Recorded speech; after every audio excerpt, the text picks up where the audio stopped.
necesito elementos estructurales. Vidrio, cristal. En el caso práctico vieron que hay una piel de vidrio. O sea, para nosotros no hay más porcelana.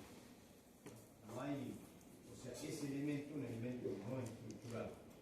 Solo las columnas y las dos, las vigas son elementos estructurales. El peso habrá que tenerlo en cuenta, por supuesto. Peso menor, no sé cuánto será. Habrá que buscar en internet regular, no sé si tiene la forma de ese tipo de peso. Pero hay que incluirlo. Más así, pero no como estructura. No como fingir. Bueno. Escuchen, hoy vamos a dar método estático. José, Sí. disculpe.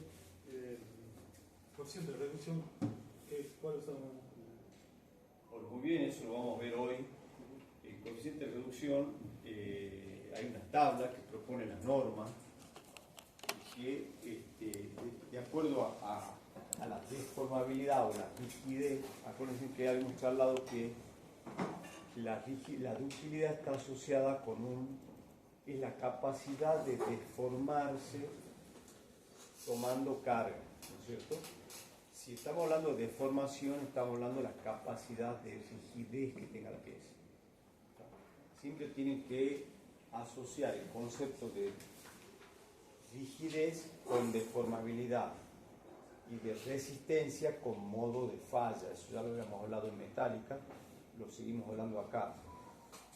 Cuando yo hablo de deformabilidad, de ductilidad, yo tengo que hablar de rigidez. ¿Quién me da la rigidez? Bueno, la tipología, si es una estructura de hormigón o si es una estructura metálica, o si es de madera o si es un steel frame.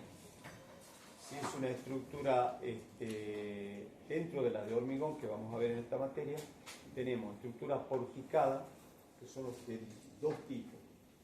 La de máxima disipación, que podemos hablar de utilidades altas, de 6, más o menos, o la de mínima disipación, que puede ser, ¿no es cierto?, bastante razonable para un edificio como el frente, 3, 4 pisos, tomar 3,5 por ejemplo. Pero en ese entorno vos podés adoptarla, el ingeniero calculista la fija, no es que tampoco haya una. Hoy vamos a charlar de este tema. Entonces, bueno, si es tan fácil fijar, ¿todos podemos fijar? Sí que pueden fijar todo, pero todo lo que se fija, ¿qué pasa? Yo voy al comercio, quiero la campera más cara, la más linda, ¿qué pasa? Y va a valer más seguro, ¿no es cierto? Lo mismo pasa en el cálculo. Cuando ustedes adopten la más linda, van a tener que pagar más para tenerla. Pagar más, en serio, pagar más con elementos estructurales que son más caros. ¿Está bien? Si uno se fija menos meta de utilidad, pues no voy a tener que pagar menos y va a ser más fácil la verificación. Hoy lo vamos a charlar de eso bien. Está buena la pregunta que se me han hecho porque me da pie a que el tema de la utilidad es clave. Para un tanque, por ejemplo, y depende, si el tanque es como el tanque ese que hay en San Luis, que es aporticado, podremos hablar de una utilidad de 3,5, 4. Pero si el tanque es como el que está en la segunda rotonda de 3 cerritos, que el tanque ese que hemos dimensionado en el práctico, ¿no es cierto?, todo de hormigón, esos tanques tienen mucha menos deformabilidad. ¿Está bien? Por lo tanto, la ductilidad será menor.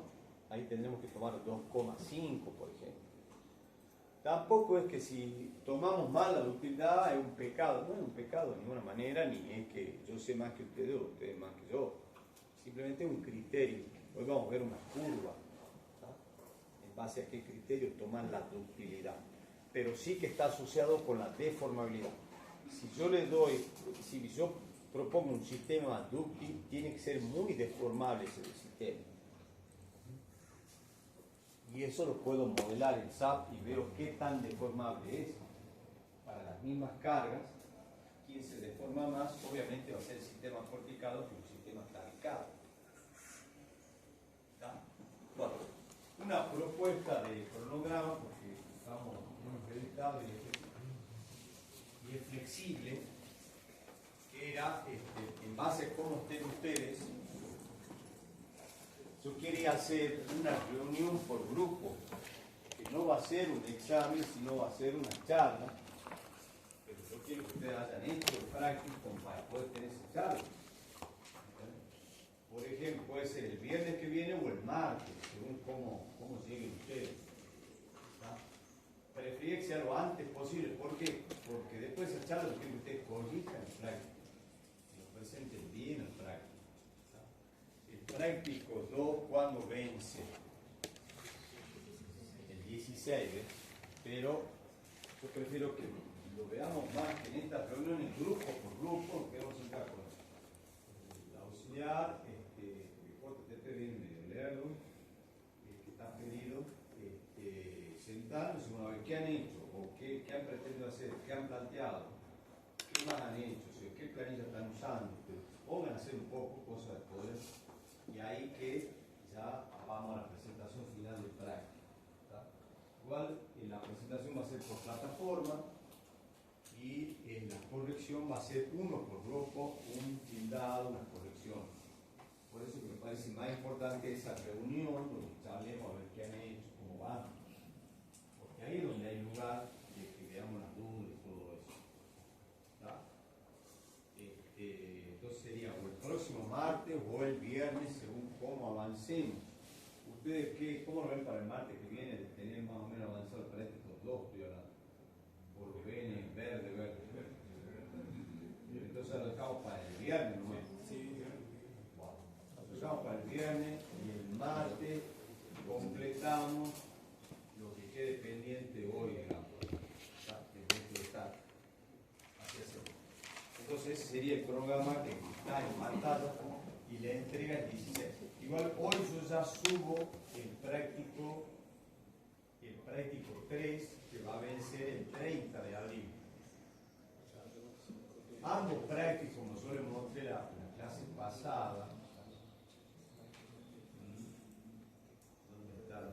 acá está. La clase pasada yo les mostré un práctico tipo, ¿no es cierto?, de 2. En práctico 2 vimos un poquito, ¿no es cierto?, para que ustedes ya comiencen a trabajar en esta planilla y vengan el viernes que viene con algo ya más concreto, ¿no es cierto?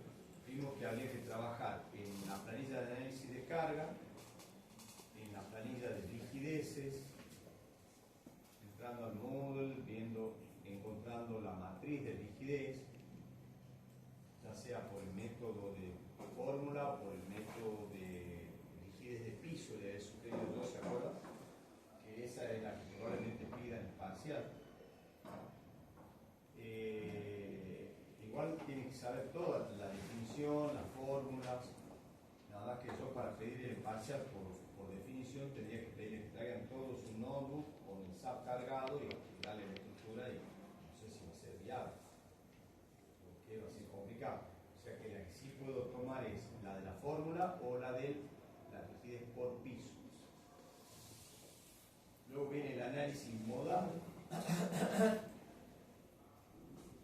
que esto sí hay que hacerlo a mano, el planteo de la ecuación característica, se puede hacer por Excel también, pero no voy a permitir el uso de ese en el práctico. En el parcial, porque no todos pueden traer su nódulo para venir, o todos tienen nódulo para venir. Pues si ya me dicen que todos ya hacen un parcial con nódulo, todos. No, ¿verdad? Yo tampoco tengo nódulo, así que por lo tanto vamos a hacerlo a mano. Y a mano quiere decir que va a ser un ejercicio corto, pero que hay que resolver. Bueno, por eso yo les pido que el práctico traten de hacer las ecuaciones a mano. Entonces. Y luego del análisis modal, que resulta, digamos, finalmente la matriz modal, acá le hemos llamado R, phi, como quieran llamar, dos matrices modales, en X y en Y. Este análisis se hace en X y en Y. Usted puede hacer un análisis en X con fórmula, y ya todo lo demás en planilla, y en las dos direcciones igual hacen con el Excel para hacer la verificación, a ver si va bien con lo que hace a mano. Esa es la ventaja de hacerlo con planilla o marcar también, chicos, ¿no? Que uno puede,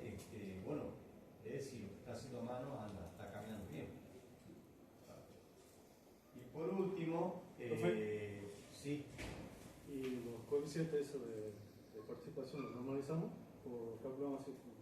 Lo ideal es que lo normalizan, pero puede hacerlo sin normalizar también.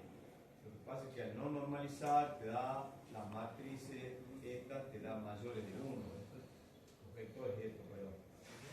Este es el vector 1, el otro. Lo ideal, yo sugeriría que todos nos normalicemos todos los vectores. ¿Cómo se normaliza acá? Cuando yo saco primero la frecuencia en los periodos y de ahí me voy a sacar los vectores modales. Acá está, este es el primer modo liberal. Ahí lo normalizo. Saco la norma de esto, no sé si esto lo hace automático, ¿eh? Norma, ahí está, normalización, no, normalización se llama, dice una distribución de características, no, es otra cosa, norma de los vectores, no, no lo hace, entonces raíz de cada uno de estos números del cuadrado. Bueno, suponete, saca la norma.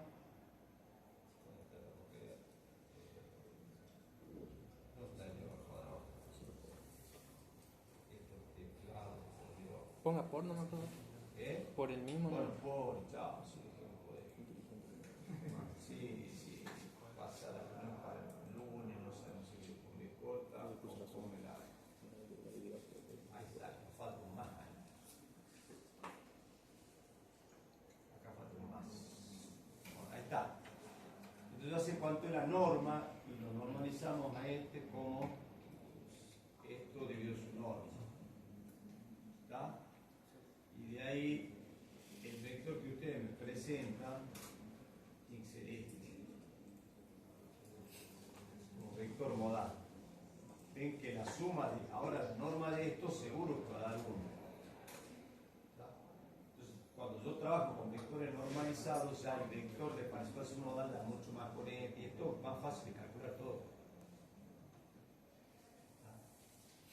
Estos valores nos dan estos números enormes, trabajen con vectores normalizados.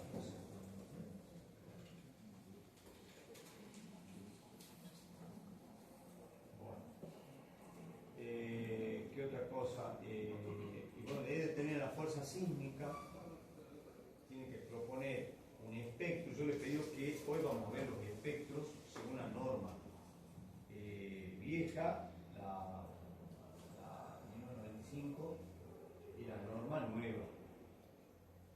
¿Tá? Entonces, según ustedes calculan el espectro, lo reducen todo y pueden de esa manera, o sea, acá les piden el pseudo, la respuesta espectral. ¿Para qué necesita la respuesta espectral? Para lo que vamos a ver ahora, que es la fuerza sísmica máxima, la vamos a calcular como las máximas respuestas, que son las respuestas, la integral del Duhamel máxima, que son las pseudoespectros. Recuerden que los pseudoespectros, cuando leen la teoría, es la resolución integral del Duhamel, son las máximas respuestas. Porque acá le da la fuerza sísmica máxima en forma vectorial y la máxima probable será la raíz cuadrada de la suma de los máximos cuadrados. ¿Vale?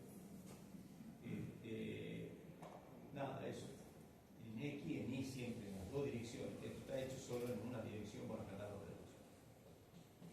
Ahí terminaría el práctico 2. En el caso que la fuerza, por ejemplo, no es creciente, digamos, la del medio mayor que la del último piso. Sí, puede ocurrir eso. Puede ocurrir porque depende de la concentración de masa. Puede ocurrir. ¿Por qué? Porque normalmente a veces puede ser en el edificio que nos tocó, no tiene tanque, ¿no es cierto? Fíjense que usted toma el medio nivel del tercer nivel y no hay tanque.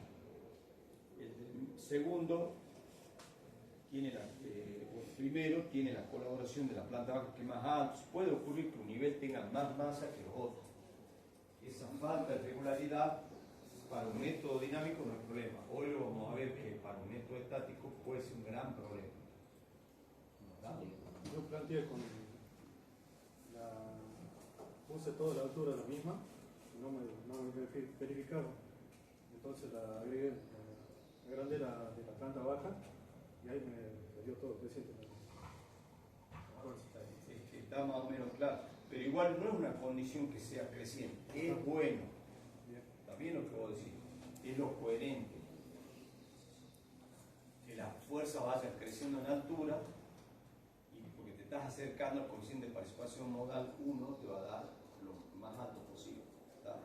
Si el modo 1 te va a tomar mayor cantidad de masa. Eso es lo ideal. ¿Está? Hoy vamos a hablar en la clase de hoy, que ahora largamos ya, qué es lo que es regularidad estructural, que es un tema muy importante.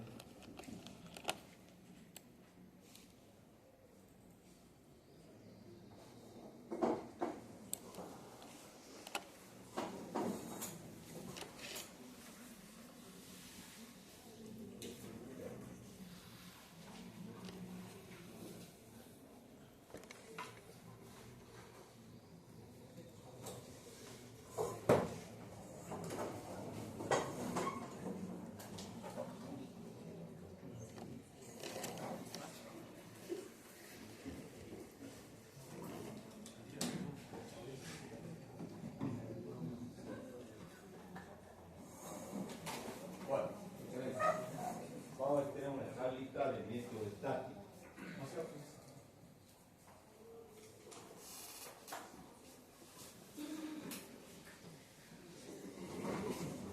Bueno, habíamos dicho de que habían dos métodos para resolver el problema.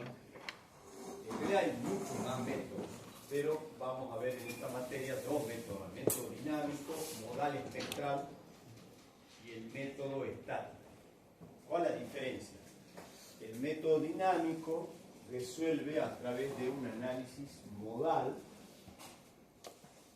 Yo saco las características dinámicas de la estructura, que son la frecuencia, el período, el vector modal, la matriz modal, y de esa manera puedo aplicarle a la estructura el SAT. Con el SAT también lo puedo resolver, le aplico como input al software un espectro de diseño. Y el software te dice, después lo podemos poner para indicarle yo, para que vayan limpiando ya, se llama análisis espectral, que es el método dinámico. O sea que yo con el mismo software puedo hacer el análisis dinámico o el análisis estático. ¿Cómo hago el análisis estático? Le cargo a toda la estructura un sistema de fuerzas que lo voy a determinar a través de unas planillas de cálculo, que acá ya misma se muestra al final de la presentación. Lo vamos a terminar de ver la clase que viene, pero ahora veamos hacia dónde vamos, digamos. Perdón. ¿Hacia dónde vamos? Acá, hacia esto. Estas planillas de cálculo que ustedes la pueden traer para el parcial ya hecha, inclusive, si no se informa, obviamente, donde esta era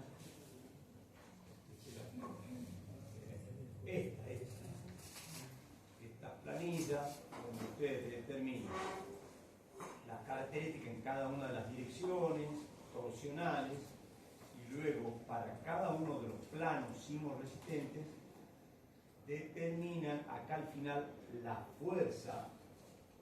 En realidad en esta planilla queda el corte, no hay que confundir una cosa es fuerza, otra corte. Determinan el corte y luego haciendo diferencia de fuerza, que es la que vamos a cargar el SAT. Volvemos ahora al origen.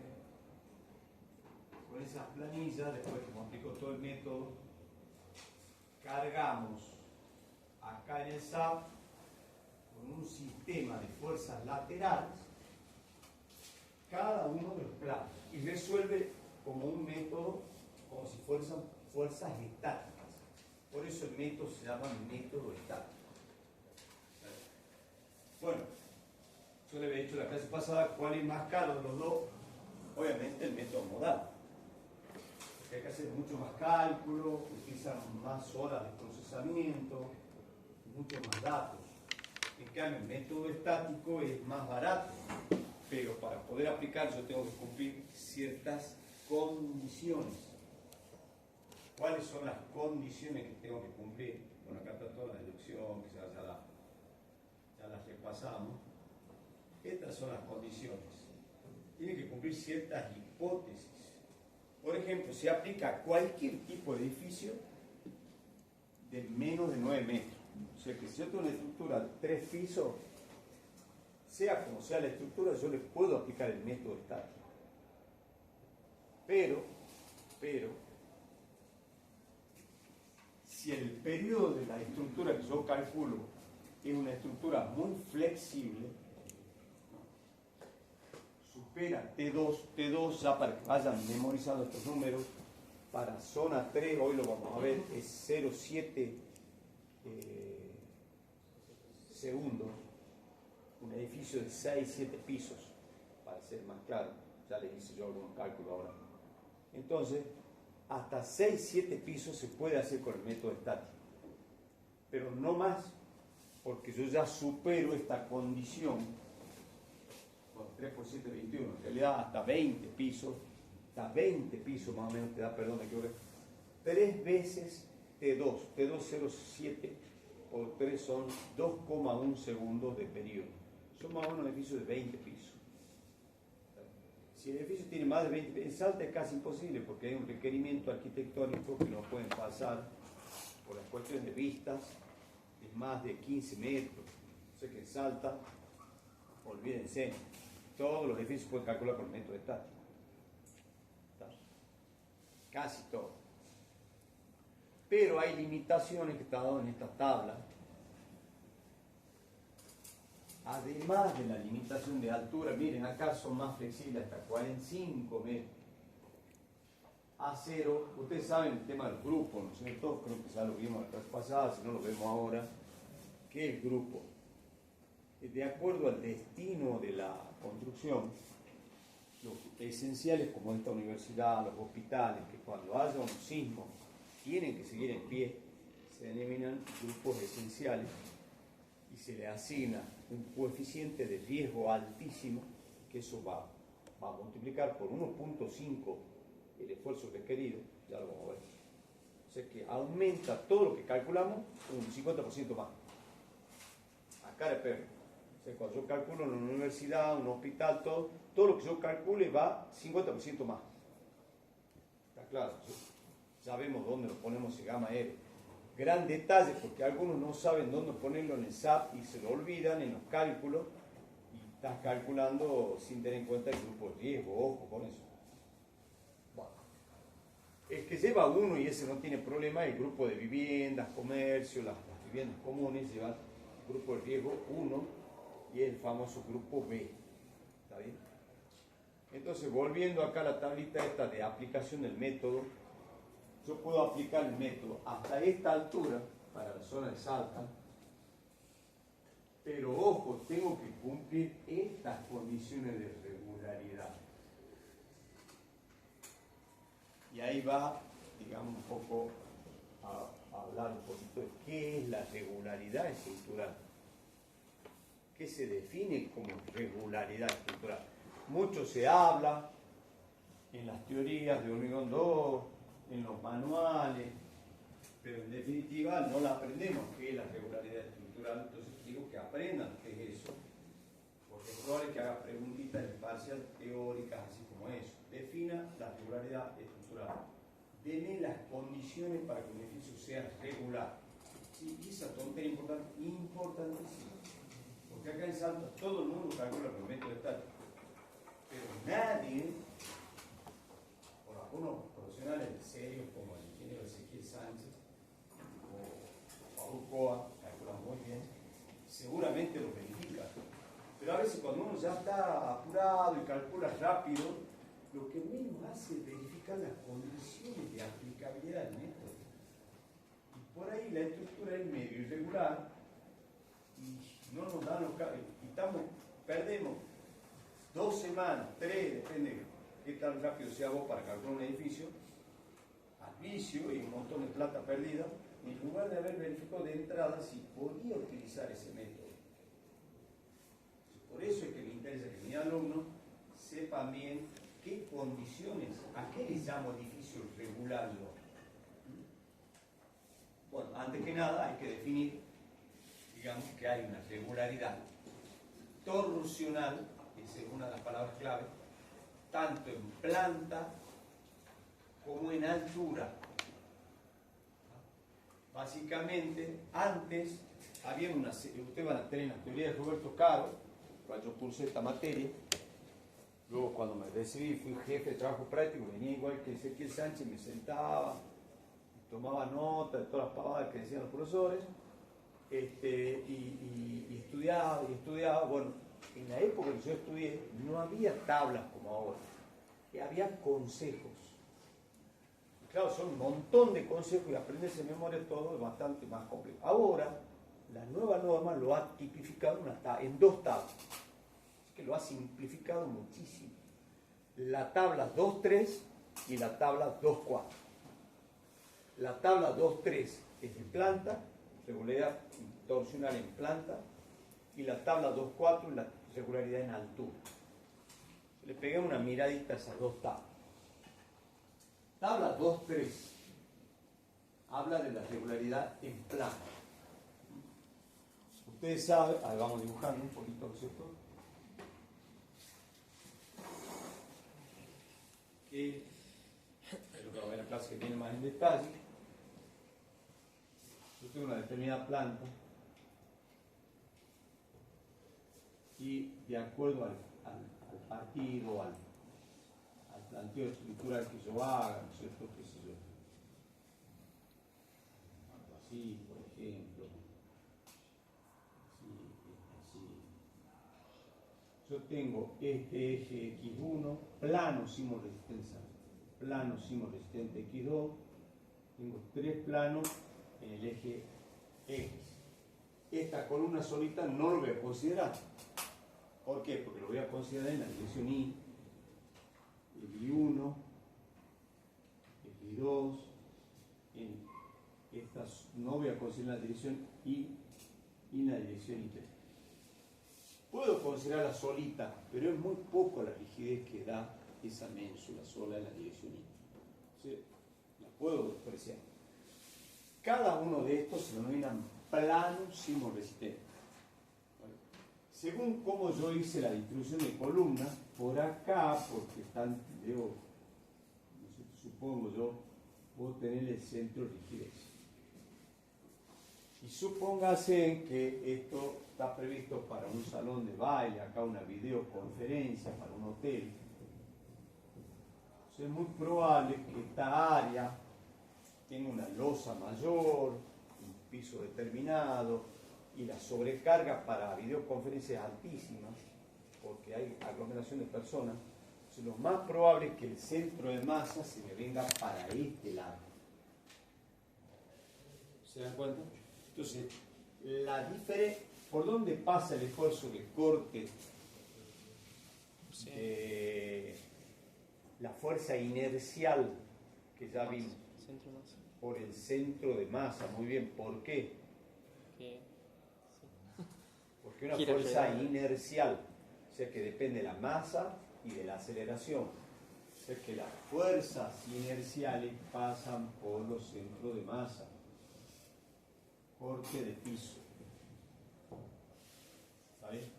Entonces yo tengo que llevar, mi estructura me aguanta acá. Entonces, ¿qué tengo que hacer? Llevar esa fuerza para acá.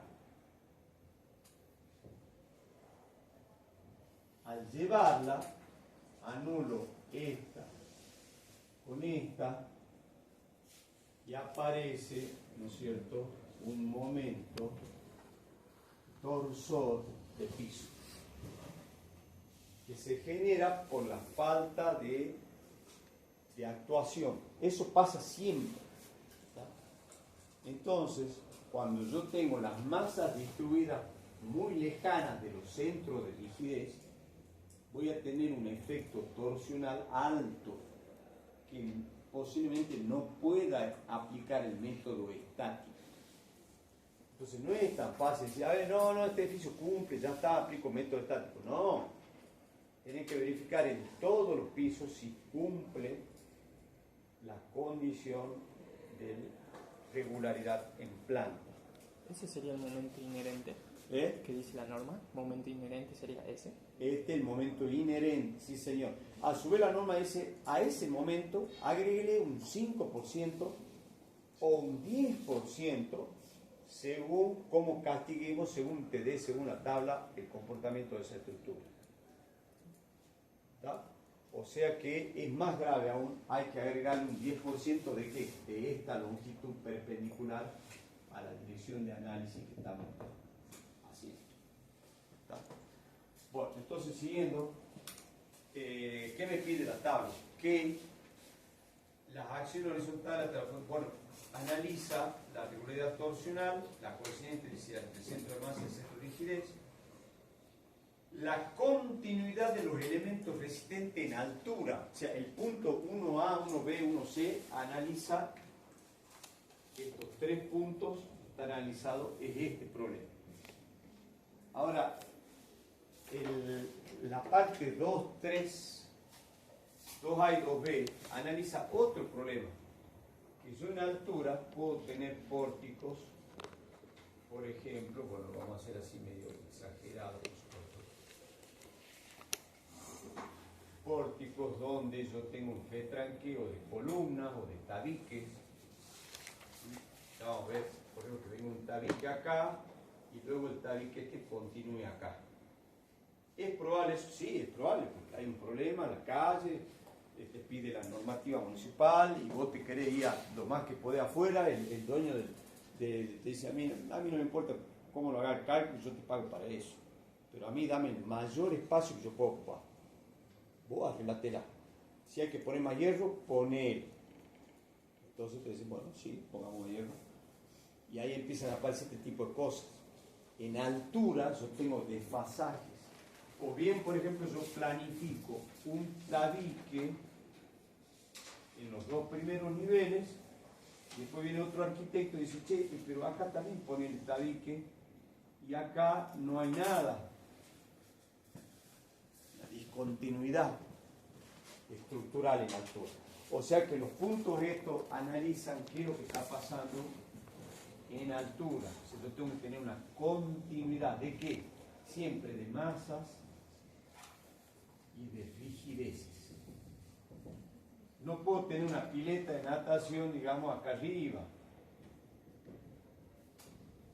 Eso es el peor diseño, digamos, porque en el peor punto estás poniendo la mayor cantidad de masa. Peor punto. Mandala a subsuelo, mandala a primer piso, planta baja, donde vos vas a tener dimensiones más generosas, de columna, de tabique, todo. Ahí manda la pileta, no arriba. Por supuesto, bueno, es lo que piensan los arquitectos, ¿no es cierto? Siempre quieren las piletas arriba. Bueno. Ahora, ¿hay algún problema? Ninguno. Mejor, porque más laburo para nosotros, más caro mejor el cálculo. Pero no pueden aplicar el método estático. Eso es lo que yo estoy diciendo. No que no se pueda hacer, sino que no se puede aplicar el método estático. ¿Está claro? Menos que hablar el método simplificado, porque hay un método más simple que el estático, que sea, por Dios, ese método ni hablar.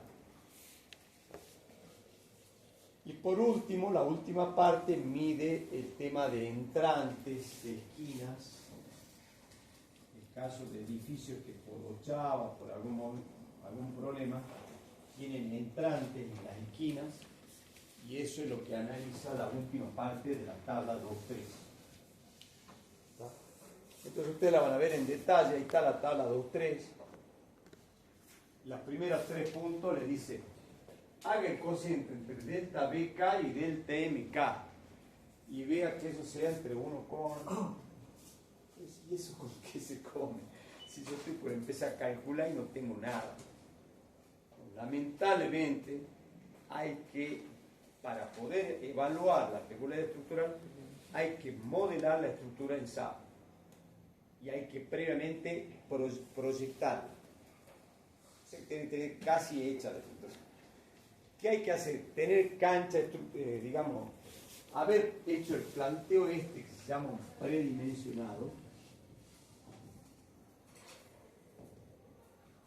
saber cuáles son los planos que van a actuar, saber dónde van las masas, si tengo una sala de conferencia en planta baja o en el último piso, o si tengo una pileta de natación en el último piso, los tanques, ¿dónde van? Bueno, arriba seguro, porque en otro lado no puedo poner los tanques, ¿no? Pero si viene un loco y dice, no, yo quiero los tanques de hormigón armado, porque yo soy de la vieja época, los tanques estos de PVC a mí me dan miedo, qué sé yo, no, bueno, tiene mucho más peso, ¿no es cierto? Entonces, según el proyecto, que eso sí lo tengo yo cuando me hace el cálculo, yo ya puedo hacer un predimensionado de mi estructura, modelarla y la paso a SAP. Le aplico o un análisis espectral, que es el método dinámico, que ya, pero lo hace solo el software, con algunos datos que usted le da, o le aplico un sistema de fuerzas crecientes del 1 al 10º piso, 1, 2, 3, 4, 5, 6, en cada uno de los pórticos. Y veo qué desplazamiento produjo ese sistema de fuerzas. Aplico un sistema de fuerzas de este tipo, 10, 9, 8, 7, bueno así, hasta piso 1, si es de 10 pisos, supongamos, ¿cierto? En cada uno de los pórticos y veo qué desplazamiento ocurre. Según la masa, obviamente que tengo que destruir la masa adecuadamente. Si yo sé que una sala de conferencia y voy a poner una sobrecarga de 400 kilos por metro cuadrado, si es escalera y todo lo que sea pasillo y demás, 400 kilos, balcones 500 kilos por metro cuadrado, si es vivienda, 200, 300 kilos por metro cuadrado, sobrecarga. Y la sobrecarga para el análisis modal toma el 25%, si es un edificio público, si es un edificio, perdón, de vivienda. Si es un edificio público, la sobrecarga tomará el 0,50 o 0,75. Todos esos factorcitos hay que tenerlos bien presentes, porque es muy fácil, el software no los pone solo, ahí está la destreza de manejar el SAP, saber qué factorcito tengo que poner para no meter la pata, leer los factorcitos, lo mismo te va a dar todo el SAP, pero todo para el diálogo te va a dar como el trabajo que estás haciendo. O sea que ojo con usar los softwares si no sabemos dónde van los factorcitos. Gamma R también. Bueno, entonces yo lo resuelvo al sistema con el SAP y me fijo en el software cuántos son los desplazamientos que sufren y calculo los desplazamientos entre piso y piso. Por ejemplo, del piso K, un piso elijo, entre el K más 1 y el K menos 1, o entre el K y el K más 1, saco cuánto es el desplazamiento en un extremo y cuánto es el desplazamiento en el otro extremo. Uno de los dos nos va a dar más grande, porque seguro que se va a torsionar el edificio. ¿Está? Aunque las fuerzas sean iguales, se va a torsionar. ¿Está? ¿Por qué? Porque tiene diferentes elementos estructurales y diferentes masas. Entonces, al torsionarse, esto le va a dar un valor, esto le va a dar otro, sacan el promedio y eso es lo que la norma le llama delta MK. El desplazamiento, siempre que usen la palabra delta, mayúscula esta, se están definiendo los desplazamientos de piso.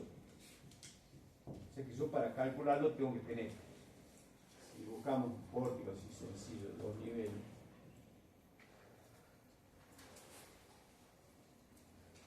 a esto le llamamos D2 y a esto delta 1 minúscula, el desplazamiento, este va a ser el desplazamiento del piso 1, este es el desplazamiento del piso 2, va a ser D2 menos D1 y este va a ser D1 menos C.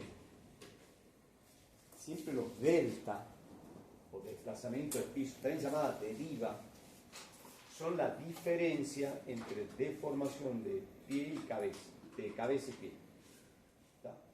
Entonces yo me fijo cuáles son los extremos, me fijo en el otro lado, saco el promedio y eso es lo que me pide la norma que yo evalúe para todos los pisos, dice.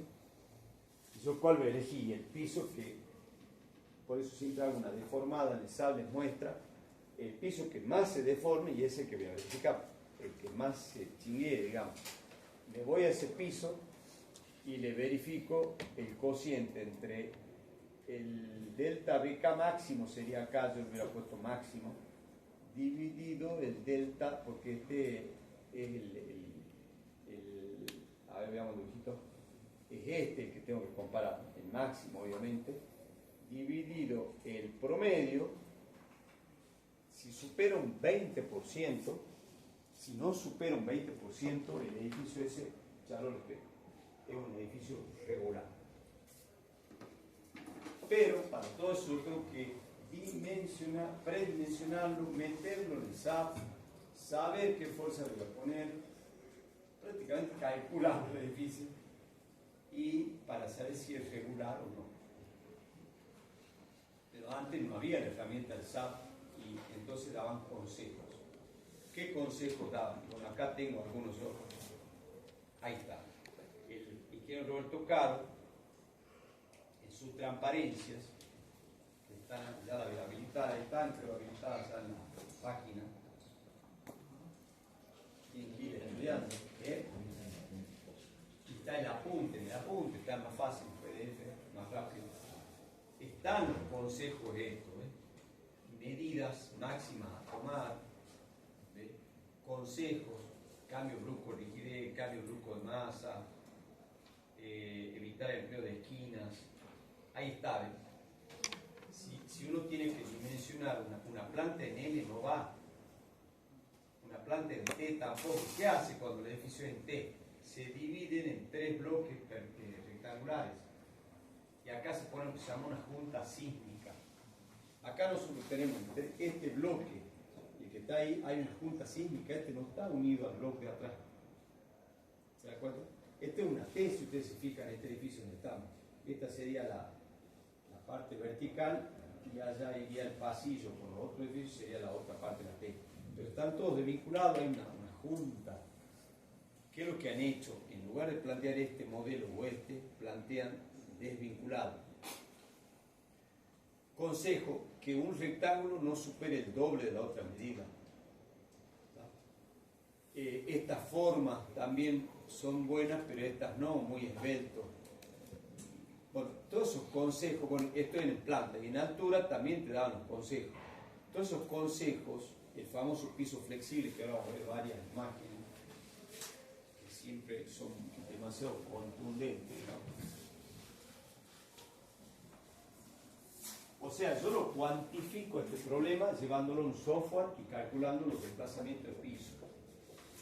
Con eso me voy a la tabla y me fijo en qué regularidad estoy. Pero también que tengo que seguir consejos.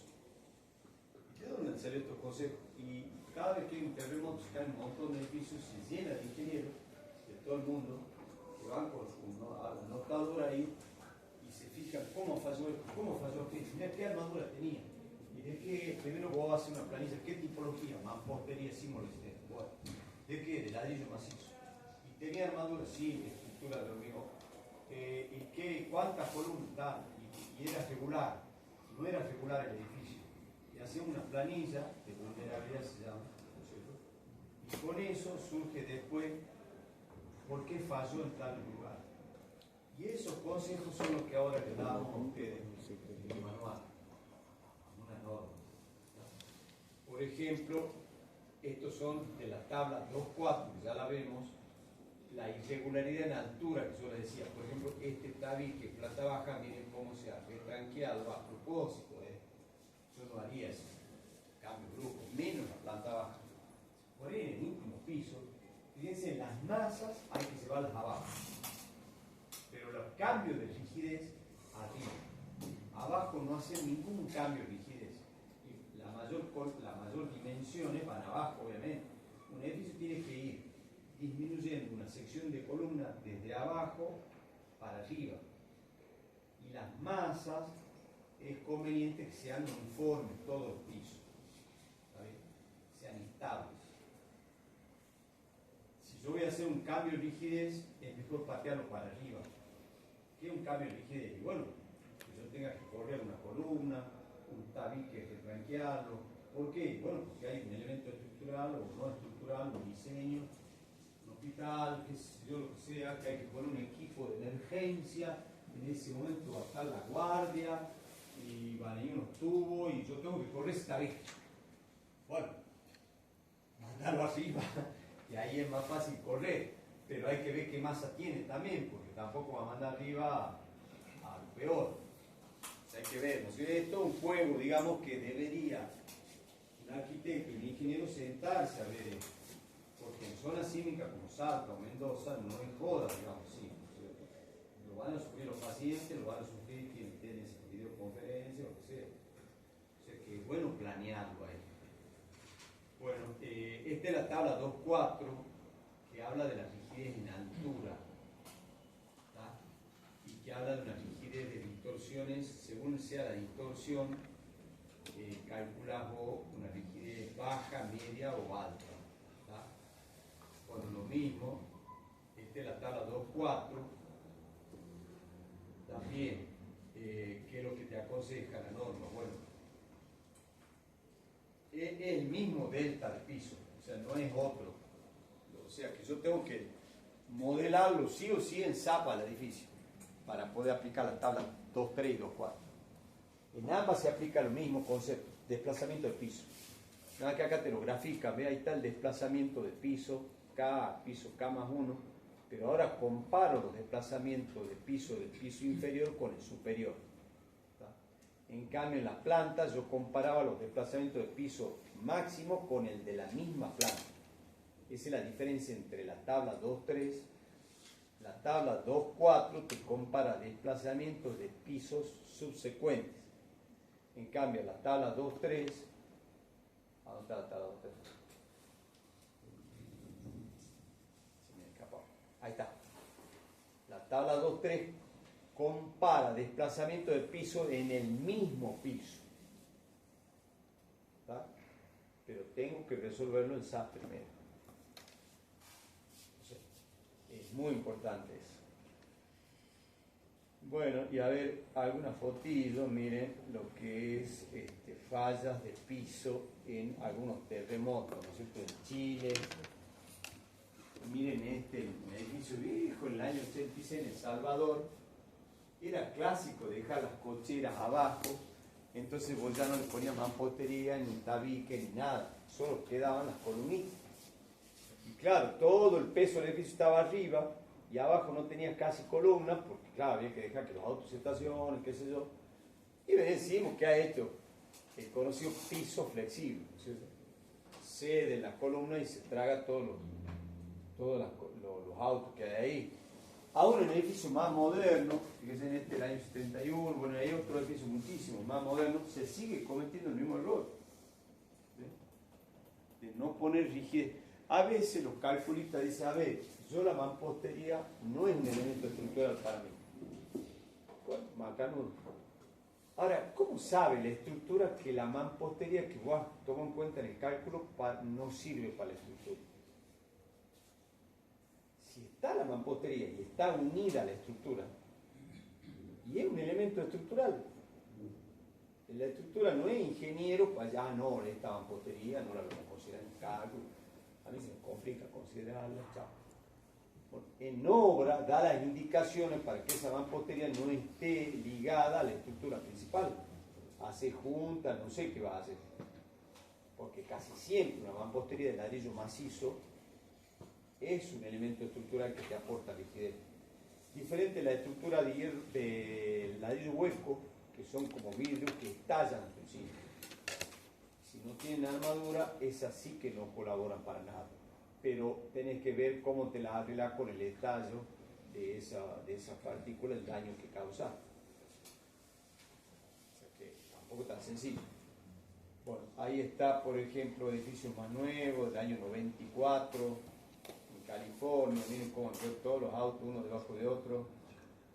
Acá tiene el año 2016 en Ecuador, en Puerto Príncipe 2010, casas, ¿no? Mal diseñadas, con tabiques muy delgados, de 10, 15 centímetros de espesor. Ya en el mismo Chile ya se determinó que estaban errando. Los tabiques tienen un espesor mínimo, 22, 23 centímetros, ¿no? Acá la norma nuestra establece 20, estamos en jugadero.